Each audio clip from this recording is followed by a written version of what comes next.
Good morning and welcome back to our modern philosophy class. We are with Spinoza, and then we had the preliminary remarks about the introduction and the problem of method, and we also completed the philosophy of knowledge, the three stages of knowledge. The three stages, namely sense knowledge, rational knowledge, and intuitive knowledge. From the first year philosophy onwards, we are seeing this gradation or grades of knowledge. And then at the end we said a very important sentence, while that was about, there is a perfect correspondence between the order of things and the order of thought. So, order of things and the order of thought. Perhaps this sentence could be called the fundamental or the basis of his philosophical reflection. In the sense, order of things, I said already in the last class, yes, we have 5 senses, and with the senses we come to know the world, the other, and thus there is a reflection, and thus we form ideas.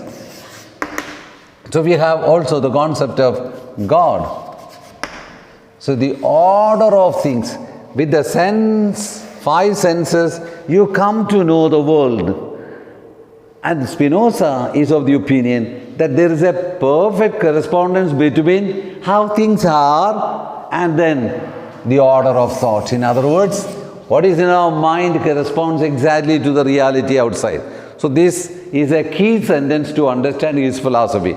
And thus we enter into his philosophy of God. Because for him, I said already yesterday in the class, there is only one substance. For Descartes, we have seen already, there is one absolute substance and there are 2 relative substances, body and mind, or matter and mind and all that is. But then, in his method, he has already made it clear that there are no 2 substances, but there is only one substance. Therefore, we need to simply start with the substance, and that is his philosophy of God. I also made mention that Spinoza could be called a God-intoxicated man.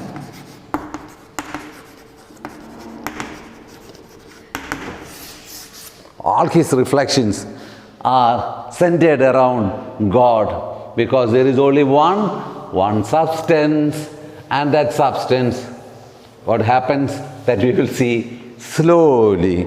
Therefore, yes, the third division is the philosophy of God. Philosophy of God.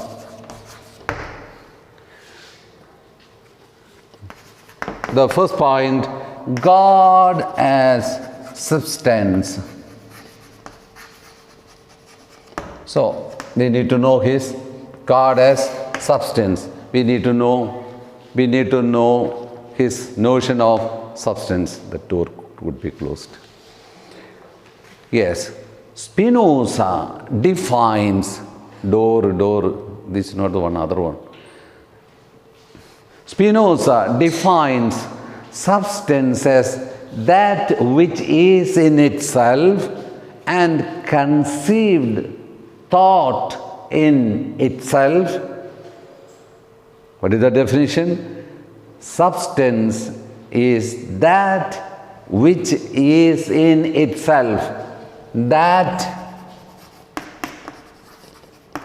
which is in itself. Yes, and conceived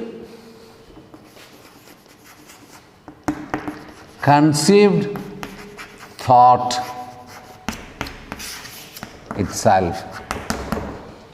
So, conceived thought itself, in other words, that of which a conception can be made independently of any other conception.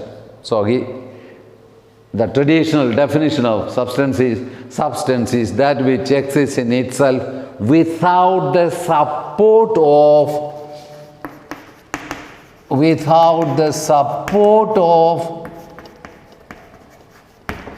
anything else for its existence. That is our traditional. Even in Descartes, same is the definition. Substance is that which exists in itself without the support of anything else for its existence. Now look at in Spinoza, well, you find the definition of substance. Substance is that which is in itself conceived, thought itself. And that's why in the beginning we said there is a perfect correspondence between the order of things and the order of thought. Now, substance is that which is in itself conceived, thought in itself. So, instead of saying without the support of anything else for its existence, Spinoza says, well, substance is that which is in itself conceived, thought itself. In other words, to think about this particular substance, namely God, you don't have to go for any other support, thought for its existence. So we can simply replace without the support of anything else with thought of in itself. So it is same, but then he is a mathematician, therefore he looks for precision. So conceived thought in itself without the support of any other thought for its existence. Simple. Okay. But this is the definition. He says this is thought in itself, but then nothing can be thought of apart from it. In other words, when we are thinking about anything else, well, this is presupposed. So the Western philosophy, second year students should clearly understand the difference between the traditional definition of substance and Spinoza's definition of substance. Because in Spinoza, well, there is only one substance, and that substance becomes the presupposition of everything else. That is one side. At the same time, we have to say, this substance does not depend on anything else to think about it. To put it in a different way, to think about God, you don't have to have any other thought. But then, God can be thought of in Himself without the support of anything else. So I am making it simplified for those who don't understand. But then, here, to think about God, well, you don't need anything else to think about God. But then, to think about anything else, you need God as a substance. So, this is the difference in Spinoza. And then, that which is in itself and conceived thought itself. In other words, that of which a conception can be made independently of any other conception. But nothing else can be conceived without presupposing substance. In order to talk about other realities, well, God, this substance is presupposed. But then to speak about God, this substance, you don't have to presuppose anything else. But then this is something, a kind of play on words between two concepts. Clear? Yes, later we will come to it again. This absolute independent being can be only one. So that is, there is only one such a substance. Only one such a substance. There are not two relative substances and all. That is a distinction between Descartes and Spinoza. Okay. Now, it must be self-caused.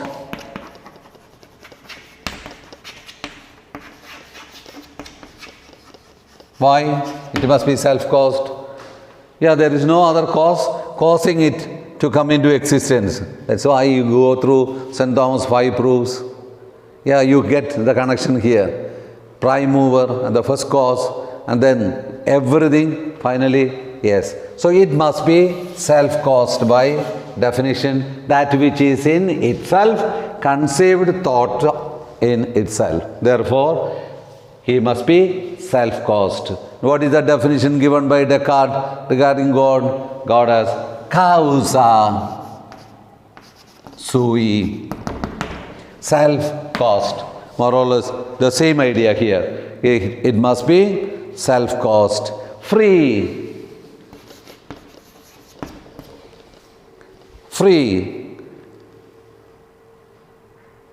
and self-determined.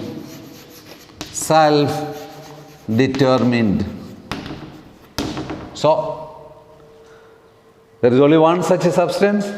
It must be self-caused, it must be free, self-determined. These are the qualities of, yes. For nothing outside can determine it. Yes, there is only one. It is all flowing from the very same definition. Outside can determine it. All its actions follow from its own nature necessarily. All its actions are, yes, falling from or followed from within,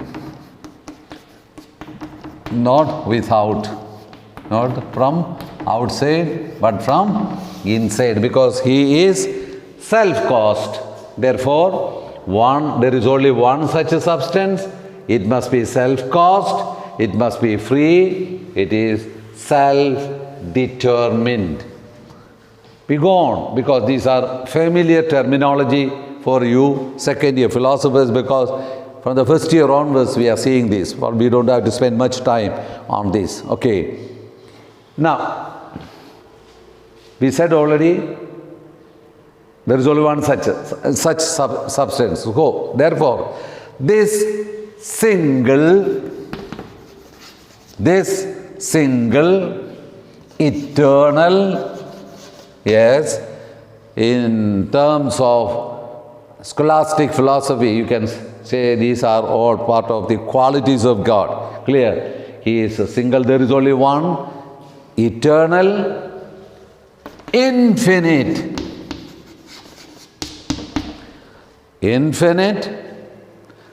yes, we are summing up, self-caused, is not caused from outside, yes, self-caused, and necessary principle, Necess, necessary principle. Look at, yes, this single, eternal, infinite, self-caused, and necessary principle is God. Is God. So it's a kind of, after having given the definition, a substance is that which is in itself, conceived, thought by itself, is single, there is only one, and that is eternal, infinite, self-caused, and necessary principle, is called God. Is God.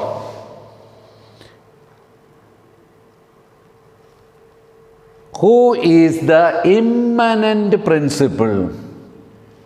God, who is the immanent principle? Who is the immanent principle of the universe.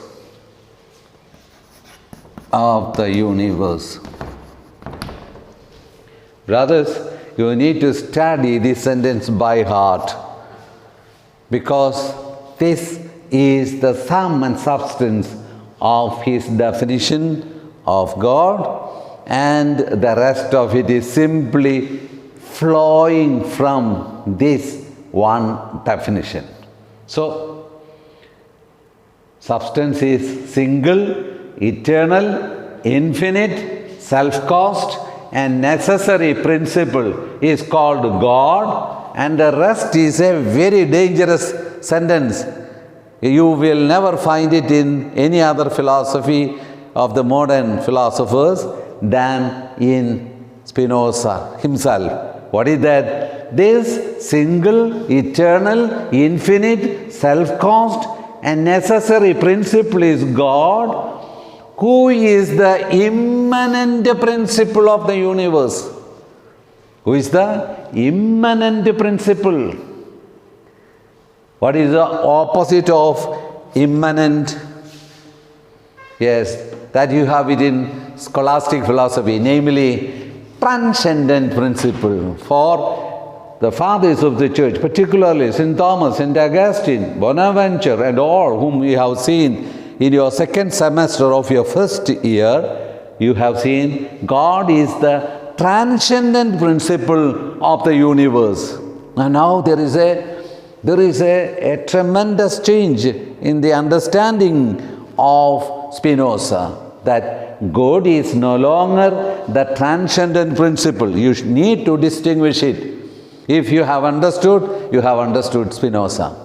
If you have not understood, you don't understand Spinoza. I am very categorical regarding it. So, God is no longer the transcendent principle, but rather is the immanent principle of the universe. Therefore, later I will introduce a terminology, but you understand that we need to dwell a few more times here.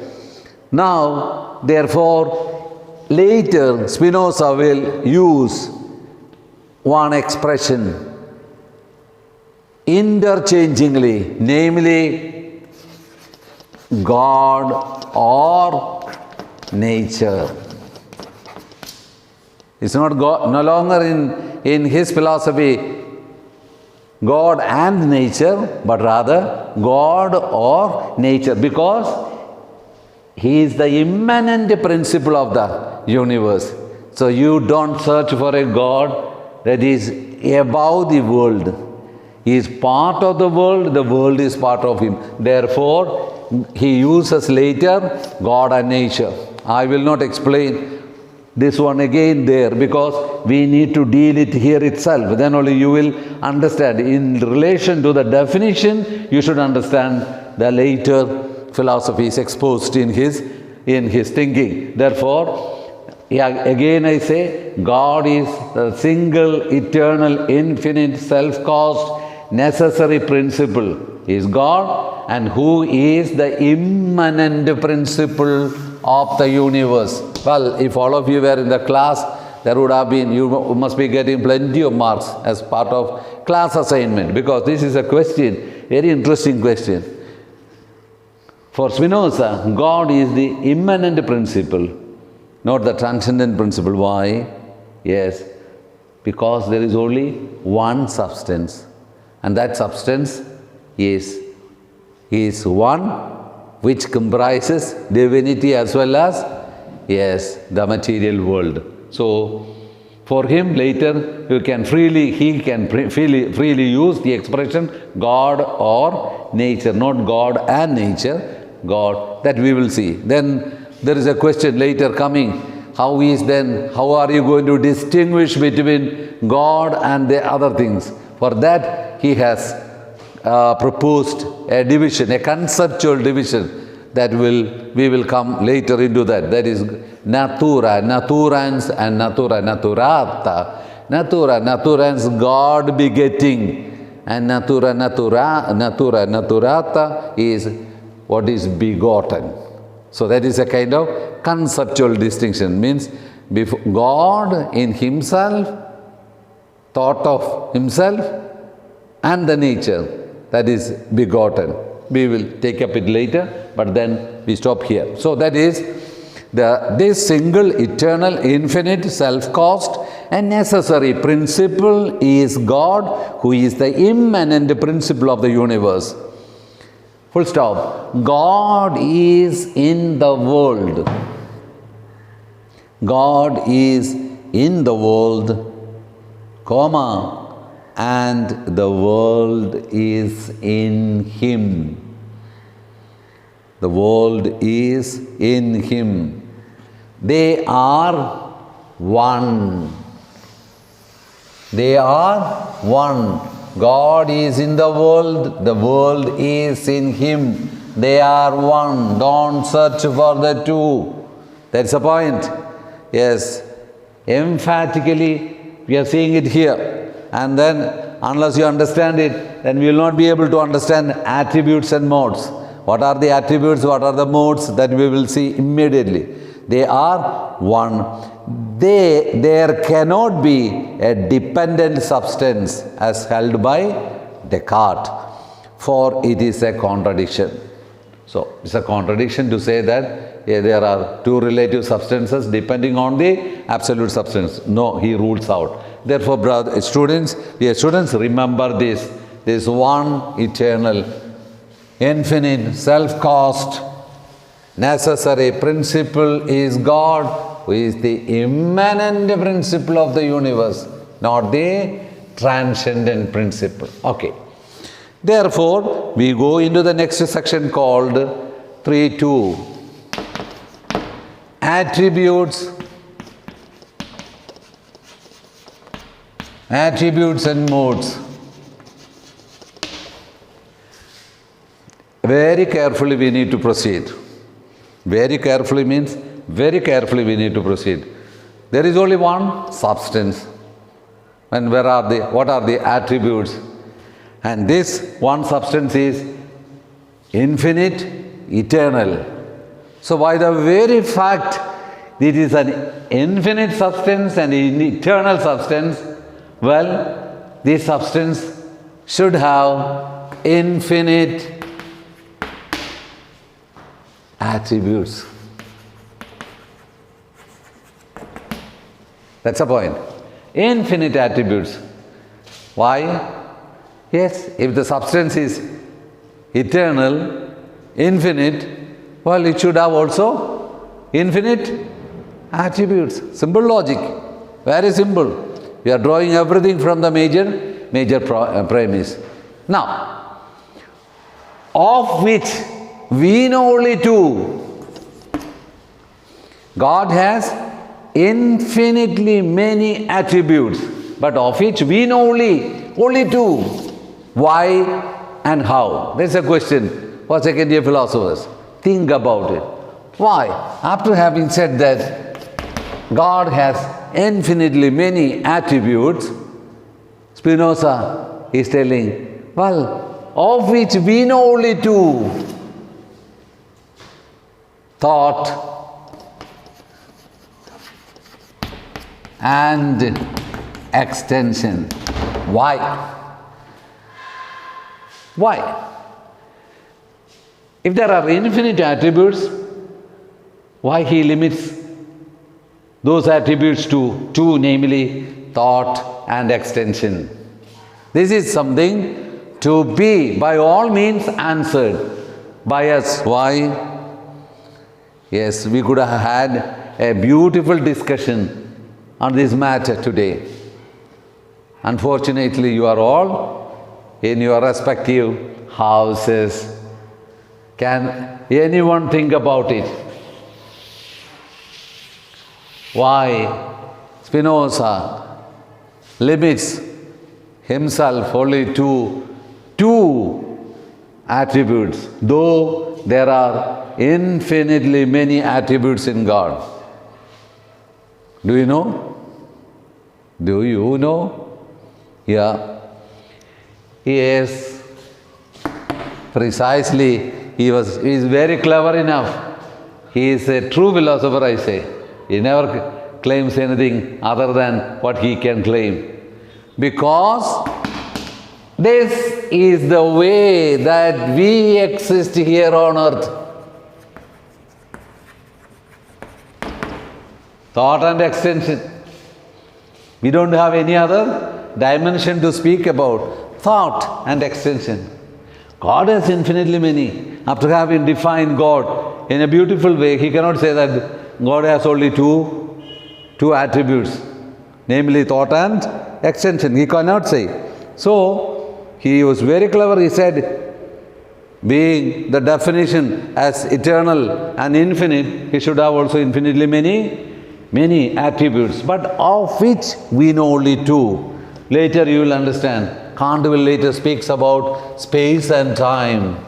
Yes, we find ourselves within this space and time. We move within this. And knowledge, mind you, knowledge is always within the space and time. You find yourself in space and time. Yes. Where were you in the morning? You have to give the space and time. Therefore, he says, we know only, yes, God has infinitely many attributes, but then of which we know only two. Therefore, thought and extension. So, infinite space and infinite time. Yes, that is extension. This is infinite thought. Clear? God has infinite thought. We cannot. And then, yes, infinite space and time. We occupy finite space and time because we have, yes, we say the birth of a person. Yes, 1960, January or March 2nd. Yes, starts history for him. But then, infinite thought and infinite extension, and then infinite space and infinite time. And what are the modes? Yes, modes are the particular one in space and time. Modes, that is particular human beings and plants, animate, inanimate things. They are the modes. And therefore is a wonderful form of thinking. We will summarize it later, but then we write about attributes. He defines attributes as that which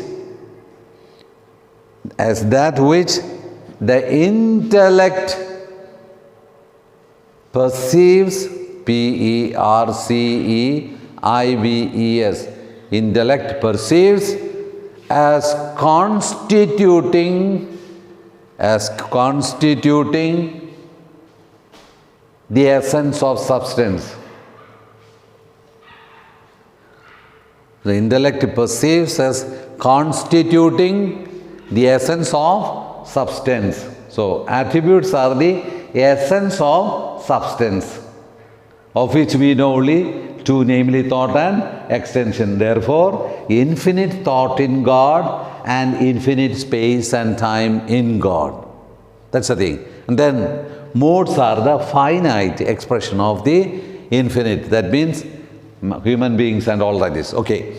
He defines attribute as that which the intellect perceives as something, the essence of substance. Since the divine substance is infinite, yes, since the divine substance is infinite, the attributes also must be infinite. Since the divine substance is infinite, the attributes also must be infinite in number and degree.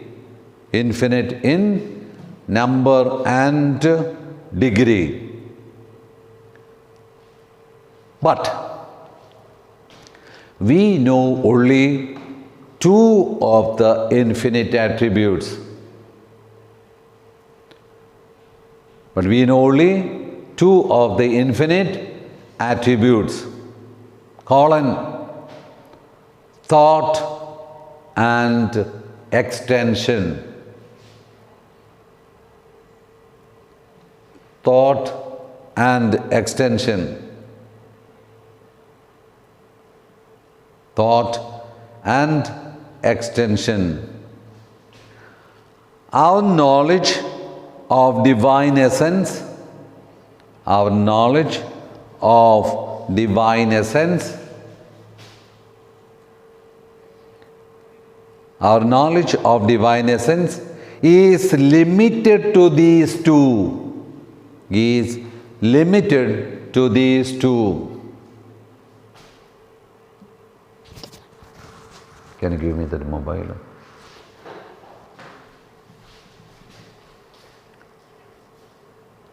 We know only two of the infinite attributes, our thought and extension.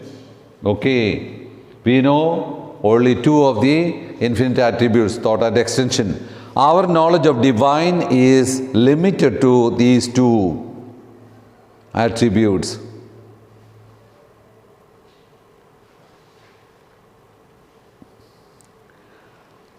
These two attributes must be present,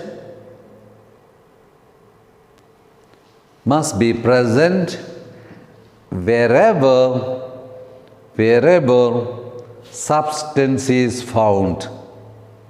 Wherever substance is found.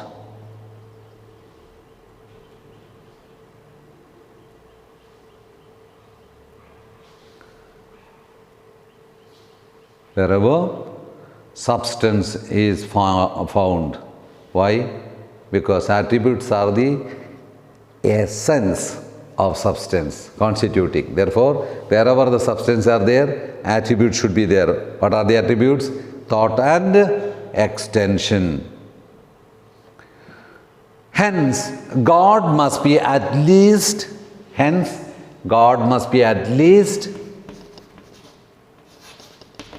bodily. God must be at least bodily, means extended. God must be at least bodily, extended and mental. Mental means thinking, not in the psychological sense. Thinking. God must be extended and thinking. Full stop. The world of thought and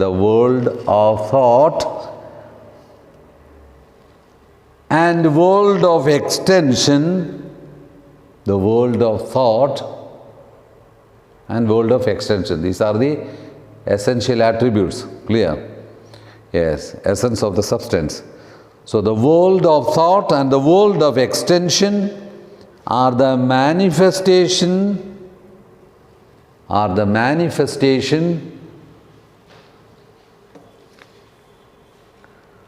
the one reality, of the manifestation of the one reality. One is not cause of the other.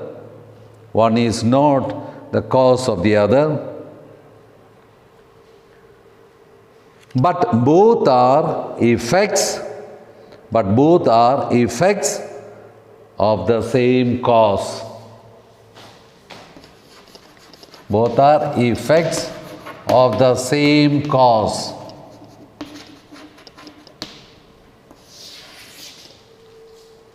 So, for Descartes it was slightly different. Yes, for him there is only one absolute substance, that is God, then there are two relative substances depending on the absolute. For him, for Spinoza, that it cannot be accepted because the definition is, or the understanding will be a wrong one. So here, both are effects of the same, yes, cause. This is the theory of is the theory of psychophysical, psychophysical, physical, parallelism,